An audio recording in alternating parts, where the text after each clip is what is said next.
Thank you so much for accepting this proposal, and I'm glad to be here with all of you. I want to open my paper presentation as a conversation about Eve.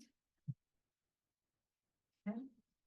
I want to open the conversation about Eve and Simone de Beauvoir with a language of embodied thinking. There is an amazing moment in the biblical creation story in Genesis 2, where the human being is described as breathing dirt. Adam from Adamah becoming Nefesh Chaya, a living being. Human existence begins with a handful of aerated, moist soil, tasked to care for that soil.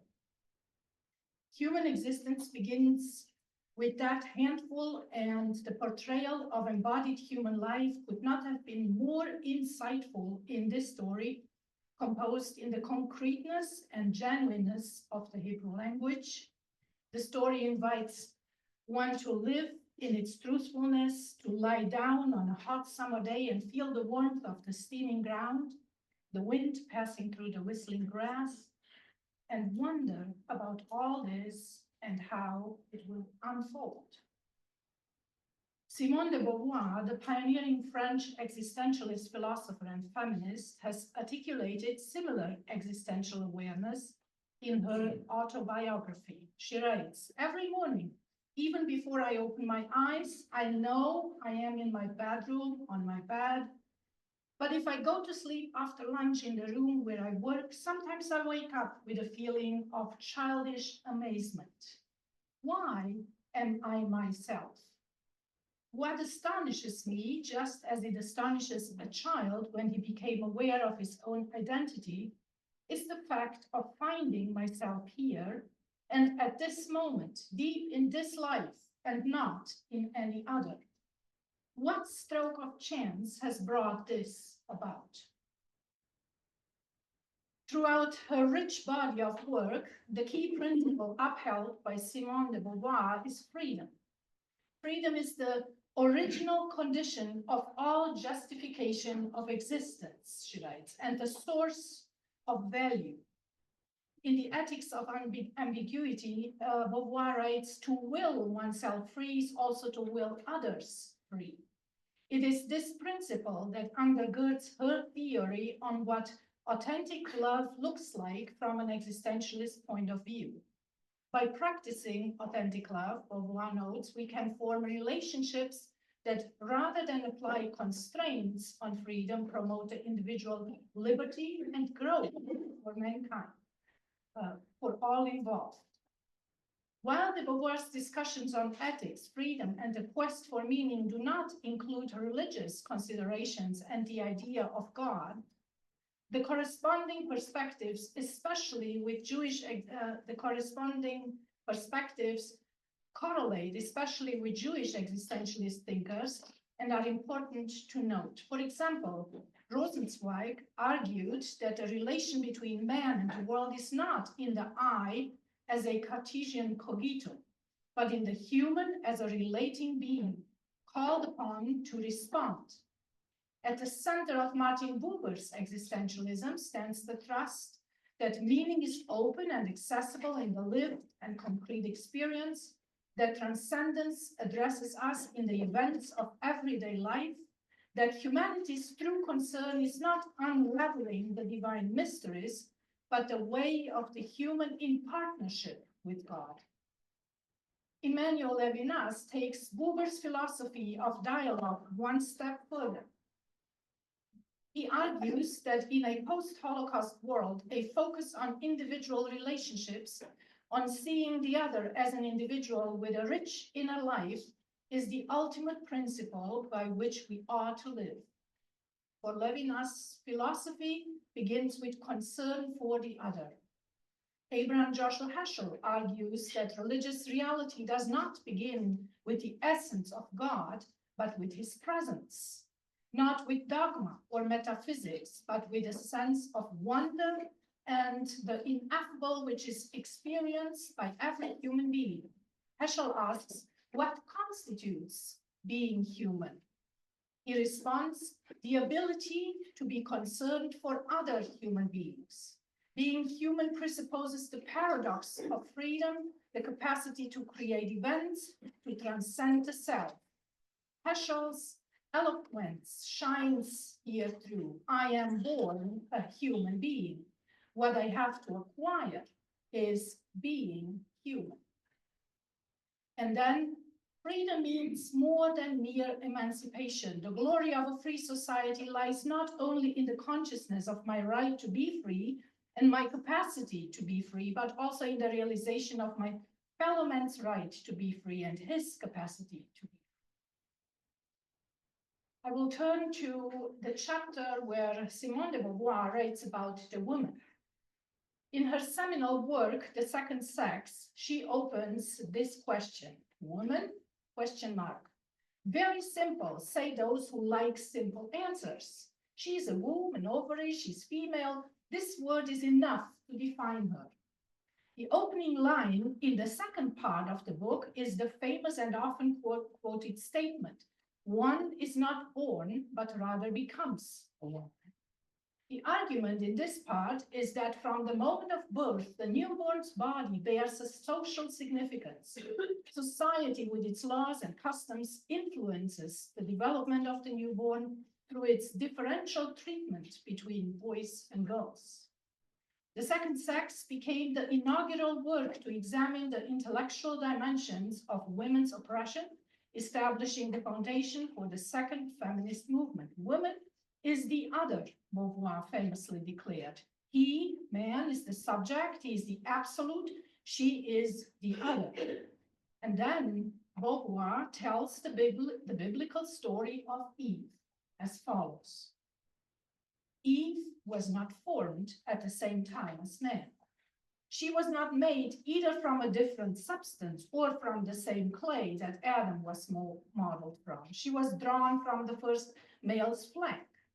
Even her birth was not autonomous. God did not spontaneously choose to create her for herself and to be directly worshipped in turn. He destined her for man.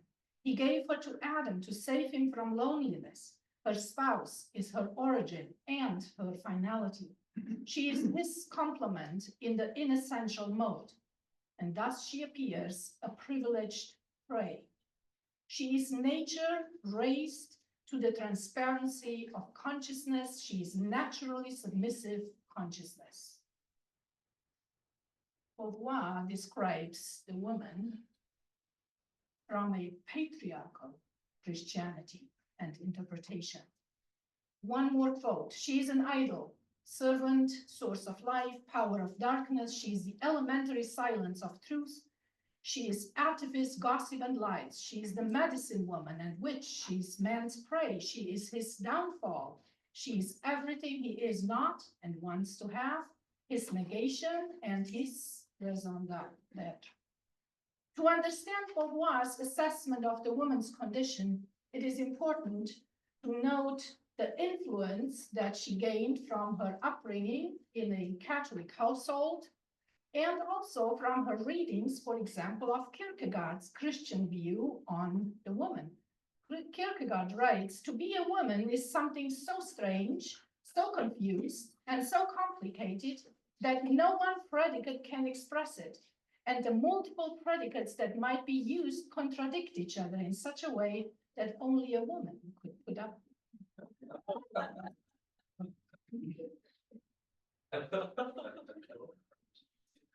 Let's turn to the story, the biblical story of the woman, and see if there is a possibility to bring a different perspective to these interpretations. In my recent published article with the title Reframing Genesis 3:16, Eve's Creation Memoir, I have argued that the ancient scribal text of Genesis 1:1 to 5:2 is different from the contemporary text with regard to its divisions. According to Emmanuel Tov, the scribal text reflects the earliest visible component of context exegesis of the written text. The chapters were created by Stephen Langton in the 12th century. He is professor at the University of Paris at this time. He is also English Cardinal of the Catholic Church in Rome and Archbishop of Canterbury. The reason for the chapter system was for practical and logical considerations and for a neutral and universal utilization of the Bible in European academic settings. In 1580, the chapter divisions were integrated into the earliest printed Hebrew Bibles, and so they become part of our contemporary Bibles. Unlike the chapter divisions, with two separate creation accounts followed by the story of the fall into sin, the scribes had a system that focused on sense divisions of a creation trilogy, I argue, with varied viewpoints on the divine and on humanity. The first creation narrative in the three-part series introduces Elohim as the creator of the heavens and the earth. Human beings, male and female, are created to function as representations of Elohim, image and likeness. In the second creation narrative, Yahweh is creator God in a lush garden with humans and animals. The focus is on the relational and intimate nature of Yahweh and the human pair. They are going to be one flesh at the end of the story. In the third creation narrative, the humans are expelled from the garden and Eve gives birth to her sons. The remarkable part of the third narrative is that Eve's speech during childbirth places Yahweh alongside humanity into Elohim's narrative, onto Elohim's earth outside of the Garden of Eden. In this sense, the creation trilogy is an overarching narrative with intricately connected characters and themes, appealing to humanity's universal aspirations of freedom, hope, relationship building, as well as the experience of loss and grief. These three parallel storylines are woven together as an interconnected, rich tapestry of nuanced and impactful messages. In the following table, I'm showing the scribal sense divisions in the Masoretic text, marked off by Petucha and Setuma sections, which correspond to the chapter and verse references in the Biblia Hebraica Cadentia. And the table is available in the paper.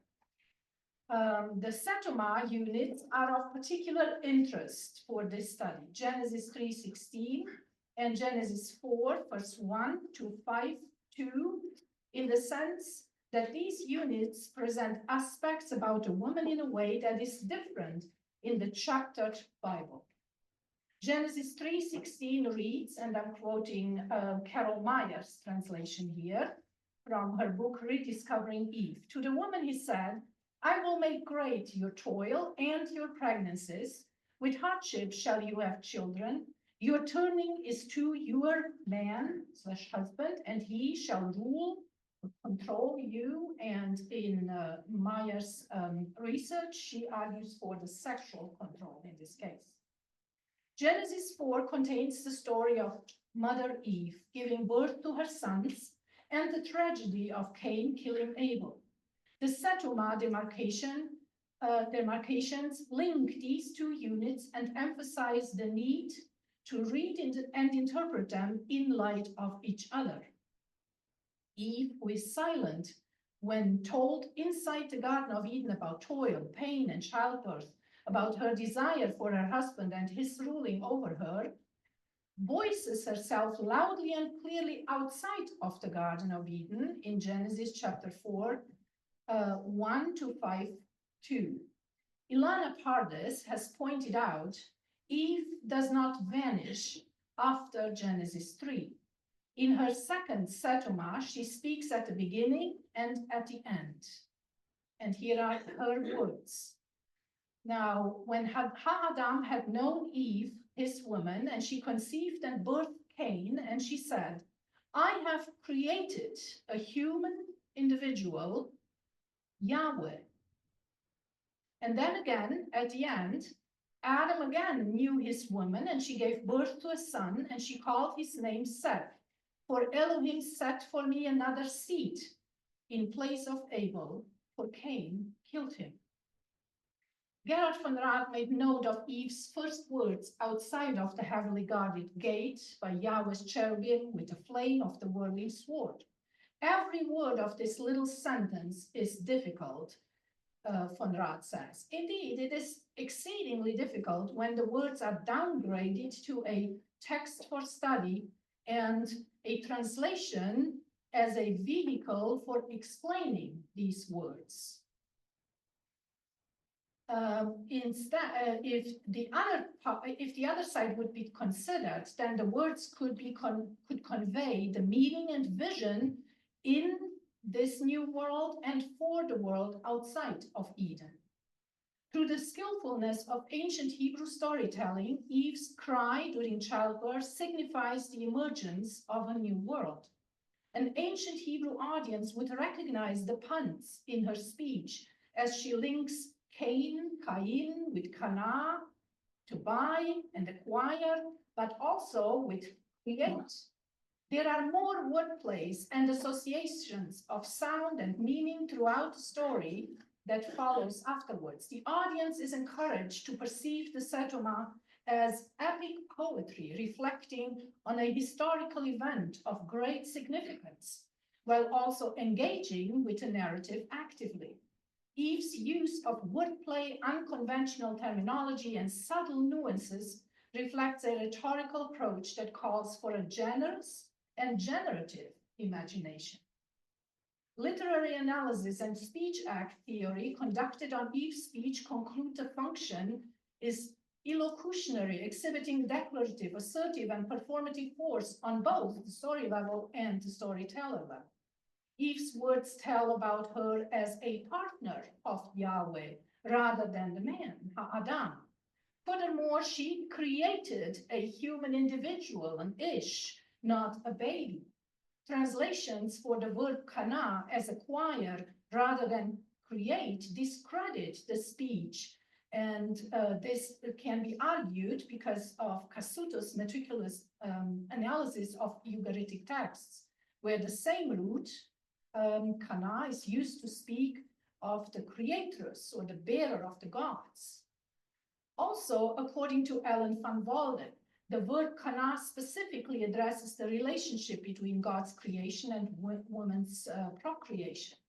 Similarly, Tammy Schneider notes, Eve's statement highlights that she considers herself involved in the process of creation, working with the deity. The creation word Eve uses is one of the verbs used to refer to the divine's role in creation and of the deity redeeming the people from Egypt.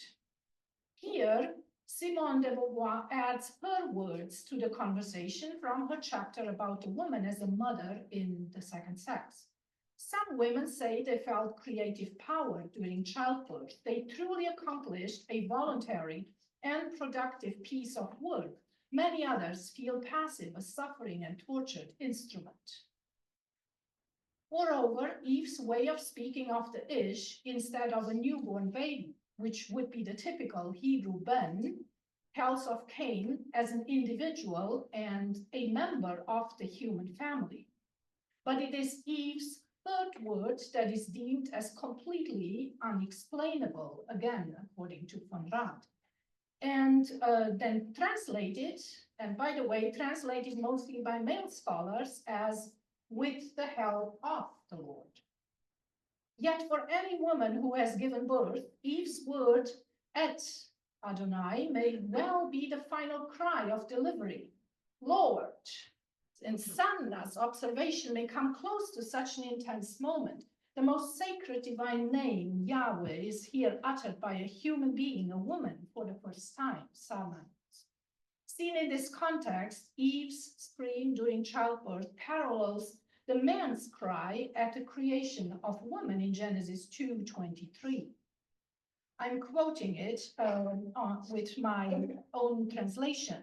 She, hapa'am, and that would be the sound, the beat in that expression. She, bone of my bones, flesh of my flesh, she. She is called woman, Isha, for from human, Ish, she is taken, she.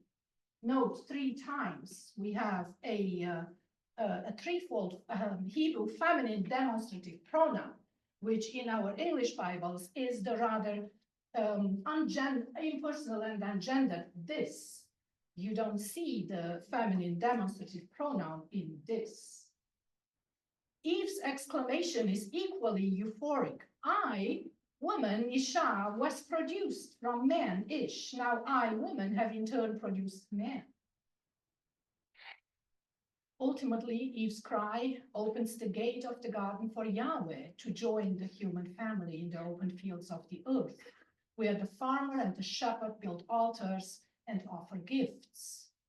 Mother Eve stays silent throughout the story.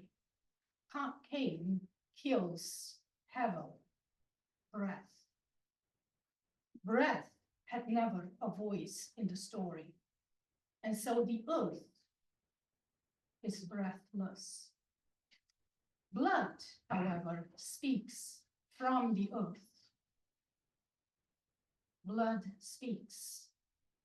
And so blood will speak when the story of Hevel is transported into the speech of Kohelet.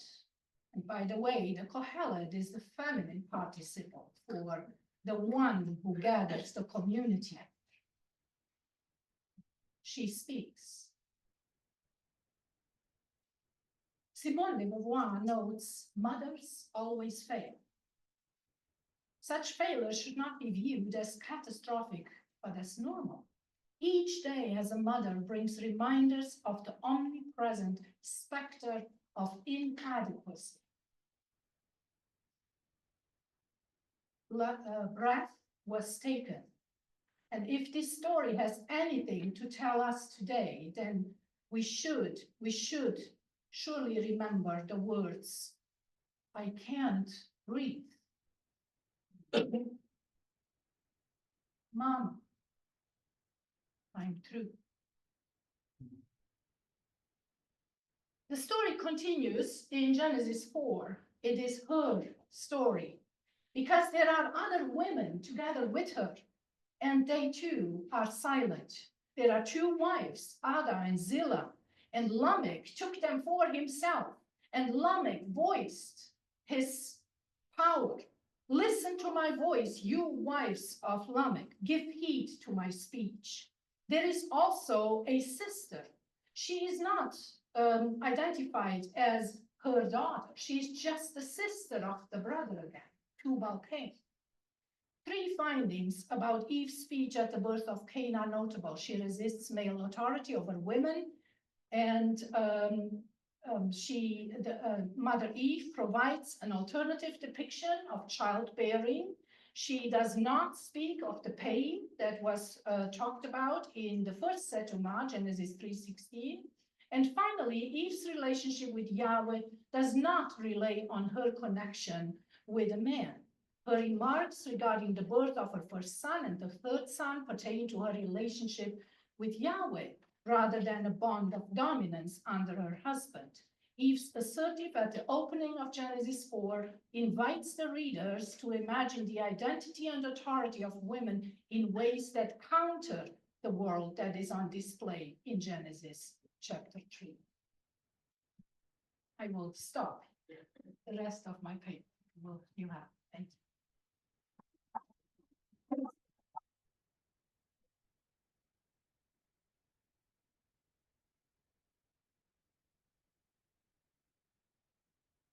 Thank you so much, Mathilde. Now we have about 7 minutes for questions. Yes. Thank you for my feedback for inspiring us to think, and respond to the biblical text on that level. I have shall I say, observations, resonating with you in a way along by the fact you are entertaining in your presentation. First of all, the the echo, let's call it that way, between Adam and Eve is interesting, the way I hear from you. When I read the biblical text, in fact, from the Hebrew text, and in a way, I am going along the path you are indicating. The way Adam and Eve respond to each other in a contrast, kind of contrasting each other, but at the same time responding to each other.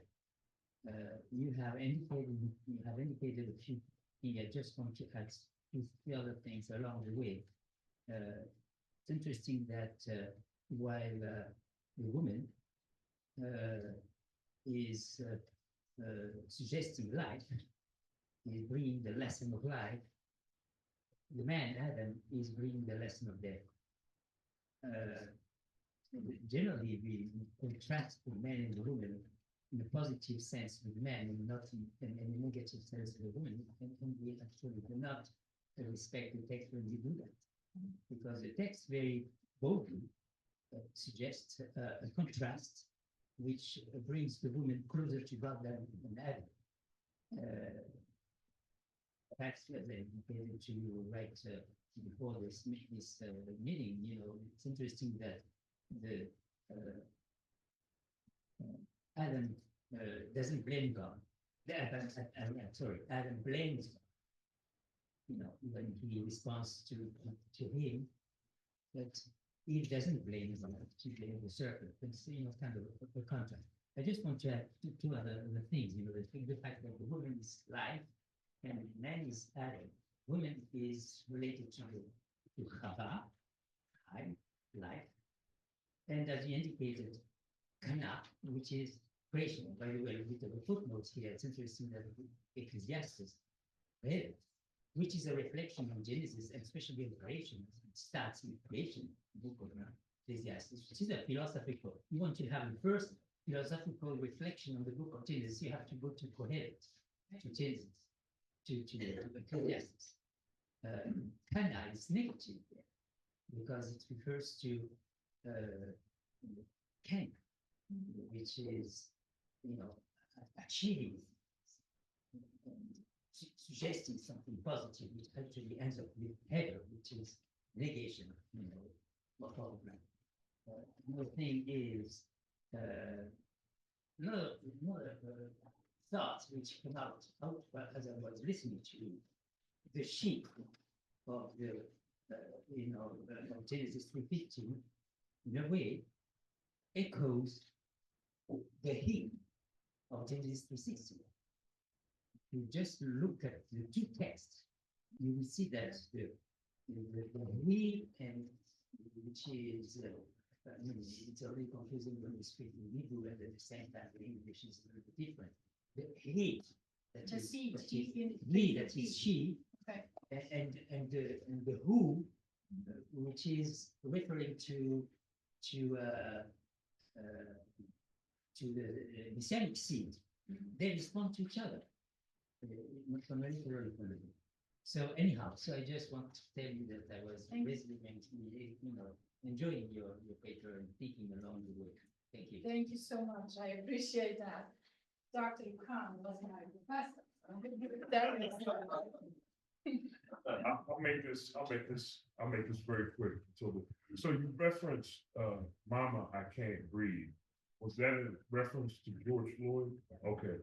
So with that in mind, I think it's important, and I like your use of Simone de Beauvoir, but I think it's important to distinguish a Eurofeminism from the kinds of feminisms that originated in the United States. Here I'm thinking of Elizabeth Cady Stanton, Susan B. Anthony, the suffrage movement of first wave feminism in the United States was a movement that is not so much about gender, but is about race. It is a movement about white racial preservation in light of a reconstruction that purported to give, in Elizabeth Cady Stanton's words, ignorant, uneducated, Sambo Negro men the right to vote before white women. before sophisticated white women, and the notion of patriarchy in American feminism is not gender-based. It is an articulation of white racial solidarity between white men and white women, which we just saw compellingly in this election, right? In fact, the past 3 times that Trump has run for office, white women have voted arguably against their own interests for the sake of white supremacy and union with white men. So we have a lot of feminisms today that make these abstractions of male and female without careful attention to the historical particularities. And in particular, I'm thinking of in the African-American context, George Floyd could never experience privilege. He certainly was not privileged, as he called out for his mother with Derek Chauvin's knee on his neck, right? And so American feminism and patriarchy in the United States is not a gender-based problem, it's a racial-based problem. So I just wanted to point that out. Thank you. I became aware of the large discussion on Simone de Beauvoir and Yes. that topic. Yes. Yeah. Rebecca. Too much for one. Absolutely. Yeah. Thank you so much, Mathilda. That was a wonderful paper.